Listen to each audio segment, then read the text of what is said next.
Saudi അറേബ്യയും ഇറാനും യുദ്ധവിരുദ്ധ കരാറിന് ധാരണയായി.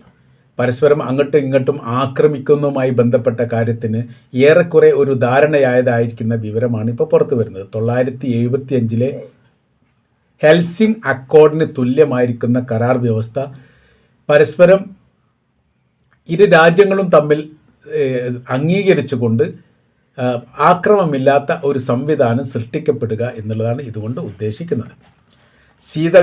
ശീതയുദ്ധകാലത്താണ് അതിൻ്റെ പിരിമുറുക്കം ഒഴിവാക്കാൻ വേണ്ടിയിട്ട് ഇങ്ങനെ ഒരു കരാർ വ്യവസ്ഥ ഉണ്ടാക്കിയത്. യുദ്ധത്തിൽ ഇറാനെ പറ്റി ഇപ്പോൾ പറയുന്ന പ്രധാനമായിരിക്കുന്ന വിഷയം ഇങ്ങനെയാണ്: യുദ്ധത്തിന് മുൻപുള്ള ഇറാനല്ല ഇപ്പോഴുള്ളത്. ആർക്കെതിരെയും ആക്രമണം നടത്താൻ പാകത്തിൽ ഇറാൻ പാകപ്പെട്ടിരിക്കുന്നു. ദുർബലമായ ഇറാനെ കൂടുതൽ അസ്ഥിരത സൃഷ്ടിക്കും. അവർ എല്ലാ വിഷയത്തിലും പ്രശ്നത്തിലും ഇടപെടും. രാഷ്ട്രീയപരമായ രീതിയിൽ ഭിന്നിപ്പുണ്ടെങ്കിലും ഇപ്പോഴത്തെ കരാർ വ്യവസ്ഥ പ്രകാരം അങ്ങോട്ടും ഇങ്ങോട്ടൊന്നും ഈ ആക്രമണമില്ലാത്തൊരു സാഹചര്യം സൃഷ്ടിക്കും എന്ന് സൗദി അറേബ്യ ഈ വിഷയമായിട്ട് വിലയിരുത്തുന്നു. ഇപ്പോഴത്തെ സ്ഥിതി എന്ന് പറഞ്ഞാൽ മിഡിൽ ഈസ്റ്റ് കേന്ദ്രീകരിച്ചുകൊണ്ട് കൃത്യമായിരിക്കുന്ന ഒരു കരാർ വ്യവസ്ഥ പതിറ്റാണ്ടുകൾക്ക് മുമ്പ് തന്നെ അമേരിക്കയുമായിട്ടുണ്ട്. ആക്രമിക്കുകയോ അതുമായിട്ട് ബന്ധപ്പെട്ട വിഷയത്തിലൊക്കെ മറ്റാരെങ്കിലും ഇടപെടുകയോ ചെയ്യുകയാണെങ്കിൽ തീർച്ചയായിട്ടും അമേരിക്കയുടെ സഹായവും സഹകരണവും എല്ലാ കാലത്തും ഉണ്ടാവും. അത് സായുധ സാമ്പത്തിക രംഗത്തെല്ലാം തങ്ങൾ അതിന് തയ്യാറാണ്. ആകാശയുദ്ധമോ കരയുദ്ധമോ കടൽ യുദ്ധമോ എല്ലാത്തിനും തയ്യാറാണ്. അങ്ങനെ നീണ്ടുപോയതാണ് കഴിഞ്ഞ കാലങ്ങളിലൊക്കെ. ഇറാന് നേരെ ആക്രമണം ഉണ്ടാകുന്നതുവരെ ഏറെക്കുറെ സുരക്ഷിതമാണ് എന്ന് അറേബ്യൻ രാജ്യങ്ങൾ കണക്ക് കൂട്ടുകയും ചെയ്തു. എന്നാൽ ഇറാൻ ആക്രമിച്ചതോടുകൂടി തിരിച്ചടി ഭയാനകരമായ രീതിയിൽ അറേബ്യൻ മേഖല കേന്ദ്രീകരിച്ചു കൊണ്ടുവന്നു. ഇത്രയും കാലം അറബ് രാജ്യങ്ങൾ ശ്രദ്ധിച്ചും സൂക്ഷിച്ചും കൊണ്ട് കൈകാര്യം ചെയ്തു. കാര്യം ഏതെങ്കിലും തരത്തിൽ പ്രതിരോധം ഉണ്ടാക്കാൻ വേണ്ടി സാധിക്കും, അല്ലെ അമേരിക്കയ്ക്ക് ഇറാൻ ഇല്ലാതാക്കാൻ വേണ്ടി സാധിക്കും, ഭരണകൂടം അട്ടിമറിക്കാൻ വേണ്ടി സാധിക്കും. ഒന്നും നടന്നിട്ടില്ല. നിലവിലെ സാഹചര്യം നോക്കുന്ന സമയത്ത് അമേരിക്കയുടെ സൈനികരോ കപ്പലുകളോ യുദ്ധവിമാനങ്ങളോ സംവിധാനങ്ങളോ ഒന്നും ഇറാൻ്റെ മുമ്പിൽ സുരക്ഷിതമല്ല. അവർ തന്നെ ഭയപ്പാടിലാണ്. പിന്നെ എങ്ങനെയാണ് അറബ് രാജ്യങ്ങളെ സംരക്ഷിക്കാൻ വേണ്ടി അമേരിക്കയ്ക്ക് സാധിക്കുക? അവർ തന്നെ പേടിച്ചിരിക്കുന്നു, ഭയപ്പെട്ടിരിക്കുന്നു. നഷ്ടത്തിൻ്റെയും കഷ്ടത്തിൻ്റെയും പ്രയാസത്തിൻ്റെയും ബുദ്ധിമുട്ടിൻ്റെയും കണക്കുകളാണ് അവർക്ക് തന്നെ പറയാനുള്ളത്. എങ്ങനെയെങ്കിലും പ്രശ്നം തീരാൻ വേണ്ടിയിട്ട് ലോകത്താകമാനം അമേരിക്കയുടെ പ്രസിഡന്റ് ഓടി നടക്കുന്ന ഭയാനകരമായിരിക്കുന്ന അല്ലെ ഈ പ്രയാസകരമായിരിക്കുന്ന ഒരു സാഹചര്യം അവരിൽ തന്നെ സൃഷ്ടിക്കപ്പെട്ടിരിക്കുന്നു. ഇനി അവനവൻ്റേതായിരിക്കുന്ന വഴികൾ നോക്കുക. ഏറ്റവും നല്ലത് അമേരിക്കക്കാണ് നല്ലത് ഇറാനാണ്. അവരുമായി സൗഹൃദ ബന്ധത്തിലൂടെ കാര്യങ്ങൾ നീക്കണം എന്നുള്ളതാണ് ഇപ്പോൾ സൗദി അറേബ്യ ഉദ്ദേശിക്കുന്നത്. 2023 സൗദി അറേബ്യയും ഇറാനും തമ്മിലുണ്ടായിരിക്കുന്ന പ്രശ്നം ചൈനയുടെ മധ്യസ്ഥതയിൽ വെച്ച് ഒത്തുതീർന്നിരുന്നു. അപ്പോൾ അതിന് ഈ ഇറാൻ സമ്മതിക്കുകയും ചെയ്തു. ഇറാൻ സമ്മതിച്ചതോടുകൂടി ഒരു രണ്ടാം ഘട്ട ചർച്ചയുമായിട്ട് ബന്ധപ്പെട്ട് പ്രശ്നപരിഹാരത്തിന് അവർ തയ്യാറാകും എന്നാണ് മനസ്സിലാക്കാൻ വേണ്ടി പറ്റുന്നത്. 2023 പ്രത്യേകത എന്ന് പറഞ്ഞാൽ ആ വർഷത്തിൽ ഒക്ടോബർ മാസം 7-ാം തീയതിയാണ് ഹമാസ് ഇസ്രായേലിനെ ആക്രമിക്കുന്നത്. പിന്നീടുണ്ടായിരിക്കുന്ന തിരിച്ചടിയുമായിട്ട് ബന്ധപ്പെട്ട് മഹാദുരന്തങ്ങളും പ്രയാസങ്ങളും ബുദ്ധിമുട്ടുകളും ഗസക്കാർ അനുഭവിച്ചു. അങ്ങോട്ടും ഇങ്ങോട്ടൊക്കെ ഉണ്ട്. പല രീതിയിലുള്ള സൈനികരും അവർക്ക് നഷ്ടപ്പെട്ടിട്ടുണ്ട്. പല നഷ്ടങ്ങളും പ്രയാസങ്ങളൊക്കെ അവരെ ബാധിച്ചിട്ടുണ്ട് എന്നുള്ളത് കൃത്യമാണ്. ഇങ്ങനെ നിൽക്കുന്ന സമയത്താണ് ഈ ഹൂത്തി വിമതരുമായിട്ട് ബന്ധപ്പെട്ട വിഷയമാണ് സൗദി അറേബ്യയുമായിട്ട് ബന്ധപ്പെട്ട വിഷയത്തിൽ വന്നത്. അത് യമനുമായിട്ട് ബന്ധപ്പെട്ടത്. ആഭ്യന്തര വിഷയങ്ങൾ അവിടെ ഉണ്ടാക്കിയ സമയത്ത് സഹായിക്കാൻ വേണ്ടിയിട്ട് സൗദി അറേബ്യയുടെ സൈന്യം യമനുമായിട്ട് ബന്ധപ്പെട്ട് സഹകരിച്ചു കൊണ്ട് ഹൂത്തികൾക്ക് നേരെ ആക്രമണം നടത്തിയതാണ് പ്രശ്നം. എന്നാൽ ഇനി രണ്ടാം ഘട്ടം ഇസ്രായേൽ പാലസ്തീൻ ആക്രമിച്ചതുമായിട്ട് ബന്ധപ്പെട്ട് വലിയ പ്രയാസങ്ങളും വലിയ ബുദ്ധിമുട്ടുകളും പാലസ്തീനുകൾ അനുഭവിക്കാൻ പോകുന്ന സമയത്ത് നിങ്ങൾ പരസ്പരം അങ്ങോട്ടും ഇങ്ങോട്ടും കൊമ്പ് കോർക്കുന്നത് ശരിയല്ല എന്ന് പറഞ്ഞിട്ട് ചൈനയുടെ നേതൃത്വത്തിൽ കരാർ വ്യവസ്ഥ ഉണ്ടാക്കുന്നു. പ്രശ്നം തീരുന്നു, യുദ്ധം അവസാനിക്കുന്നു. ഇറാനും സൗദി അറേബ്യയും തമ്മിലുള്ള പ്രശ്നം തീരുന്നു. അതിനുശേഷം പാലസ്തീൻ വിഷയവുമായിട്ട് ബന്ധപ്പെട്ട് 3 ഉച്ചകോടി എങ്കിലും സൗദി അറേബ്യയുടെ ജിദ്ദയിൽ വെച്ച് നടന്നിട്ടുണ്ട്. ആ 3 ഉച്ചകോടിക്കും ഇറാൻ്റെ അന്നത്തെ പ്രസിഡന്റായിരുന്ന ഇബ്രാഹിം റൈസി പങ്കെടുക്കുകയും ചെയ്തിട്ടുണ്ട്. ആ സമയത്തൊക്കെ ഇസ്രായേലുമായിട്ട് ബന്ധപ്പെട്ട കൃത്യമായിരിക്കും നിലപാട് അവർ പറഞ്ഞിട്ടുണ്ട്. അത് മറ്റൊരു വശം.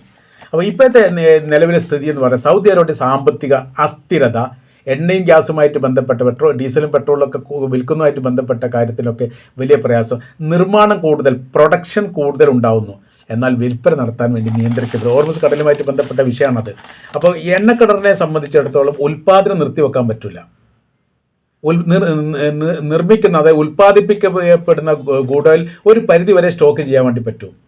അതിനപ്പുറം വിൽപ്പന നടത്തിക്കൊള്ളണം. വിൽപ്പന നടത്തിയിട്ടില്ലെങ്കിൽ കടലിലേക്ക് ഒഴിക്കേണ്ടി വരും. അപ്പോൾ പിന്നെ പ്രകൃതിപരമായ രീതിയിൽ വലിയ പ്രശ്നങ്ങൾ വരും. നിർമ്മാണം നിർത്തിവെക്കാൻ പറ്റില്ല. കൃത്യമായ രീതിയിലുള്ള വിൽപ്പന നടത്താൻ വേണ്ടിയിട്ട് പ്രയാസം ഉണ്ടാകുന്ന സമയത്ത് അതിൻ്റേതായിരിക്കുന്ന സാമ്പത്തിക പ്രശ്നങ്ങൾ ഈ ഓരോ രാജ്യവും അനുഭവിക്കും. അതാണ് ഇപ്പോൾ അറേബ്യൻ രാജ്യങ്ങൾ അനുഭവിക്കുന്നത്. പെട്രോൾ ഇപ്പോൾ വില കൂടി, നമ്മുടെ രാജ്യത്ത് പെട്രോൾ ഇപ്പോൾ 3 രൂപ ഡീസലിനും പെട്രോളിനും കൂടിയതായിട്ട് വന്നു. എന്താ വിഷയം? വിഷയം എന്ന് പറഞ്ഞാൽ നിർമ്മിക്കുന്ന വസ്തുക്കൾ ഇല്ലാത്തതല്ല പ്രശ്നം. ക്രൂഡ് ഓയിൽ നിർമ്മിച്ചു കൊണ്ടേയിരിക്കുന്നു. 24 മണിക്കൂറും വർക്കിംഗ് ആണ്. നിർമ്മിക്കപ്പെട്ട ക്രൂഡ് ഓയിലിനെ ഹോർമുസ് കടൽ കടന്നുകൊണ്ട് ഈ മേഖലയിൽ എത്തിക്കാൻ വേണ്ടിയിട്ടുള്ള താമസം, അതായത് യുദ്ധവുമായിട്ട് ബന്ധപ്പെട്ട വിഷയം. അതാണ് ഇപ്പോൾ നമ്മൾ അനുഭവിക്കുന്നത്. നമ്മുടെ കപ്പലിന് 2 കപ്പലിന് നേരെ വെടിവെപ്പ് നടന്നു. ഒരു കപ്പൽ കടന്നിട്ടുണ്ട് എന്ന് പറയുന്നു. മറ്റേ കപ്പൽ നിസ്സാരമായിരിക്കുന്ന പരിക്കേറ്റതാണ്. ഇറാൻ്റെ വിദേശകാര്യമന്ത്രി അബ്ബാസ് അറാഞ്ചി ഇപ്പോൾ ഇന്ത്യയിലാണ് ഉള്ളത്. ആ വിഷയവുമായിട്ട് ബന്ധപ്പെട്ടവർ ചർച്ച നടത്തിയിട്ടുണ്ട്. സുരക്ഷിതമായ രീതിയിൽ ഇന്ത്യയുടെ കപ്പലുകളെ കടത്തിവിടുമെന്നവർ പറഞ്ഞിട്ടുണ്ട്. ഒരു ധാരണ ഇന്ത്യയും ഇറാനും തമ്മിൽ ഇപ്പോൾ ഉണ്ടാക്കിയിട്ടുണ്ട്. പിന്നെ അതേക്കുറിച്ച് അന്വേഷിക്കുക എന്നൊക്കെ പറഞ്ഞിട്ടുണ്ട്. ഏതായിരുന്നാലും അതാണ് നമ്മളീ ബാധിക്കപ്പെട്ടത്. ലോകത്ത് മുഴുവൻ ബാധിക്കപ്പെട്ട വിഷയം അതാണ്. സൗദി അറേബ്യയെ സംബന്ധിച്ചിടത്തോളം അവർക്ക് ഒരുപാട് വികസന സംബന്ധമായിരിക്കുന്ന ലക്ഷ്യങ്ങളും താല്പര്യങ്ങളും ഉണ്ട്. അതിൽ പ്രധാനപ്പെട്ടതാണ് സൗദിയുടെ മിഷൻ 2030. ഇപ്പോൾ അതിൻ്റെ പ്രവർത്തനങ്ങൾ പ്രവർത്തനം നടന്നുകൊണ്ടിരിക്കുന്നു. പക്ഷേ മെഗാ പ്രൊജക്റ്റുകളുമായിട്ട് ബന്ധപ്പെട്ട കാര്യങ്ങൾ പതുക്കെയാണ് നീങ്ങുന്നത്. അത് ഈ യുദ്ധവുമായിട്ട് ബന്ധപ്പെട്ട, ആക്രമണവുമായിട്ട് ബന്ധപ്പെട്ട, എണ്ണ പ്രശ്നവുമായിട്ട് ബന്ധപ്പെട്ട കാര്യം അതിനെ ബാധിച്ചിട്ടുണ്ട്. അത് ബാധിക്കാൻ പാടില്ല.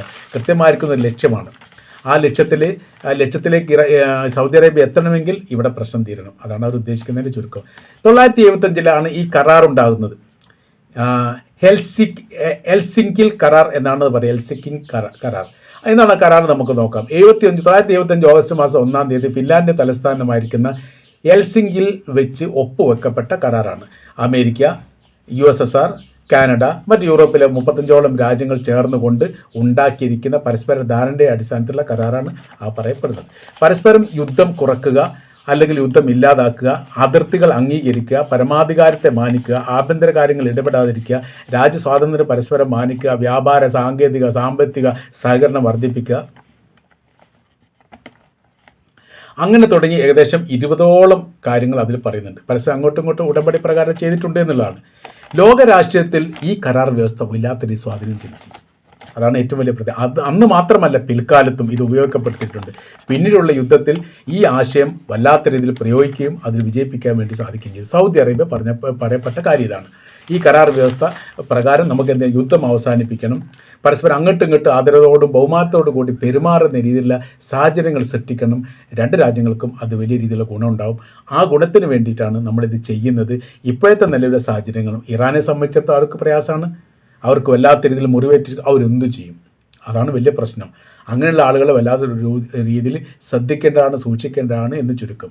അപ്പോൾ ആ രീതിയിലേക്ക് ആ അവസ്ഥാ കാര്യങ്ങൾക്ക് മാറ്റം വരുത്തണം എന്നതിൻ്റെ അടിസ്ഥാനത്തിലും കൂടിയാണ് ഈ കരാർ വ്യവസ്ഥ ഉണ്ടാക്കിയത് എന്നുകൂടി നമ്മൾക്ക് ഇതിൽ നിന്ന് മനസ്സിലാക്കാൻ വേണ്ടിയിട്ട് സാധിക്കും.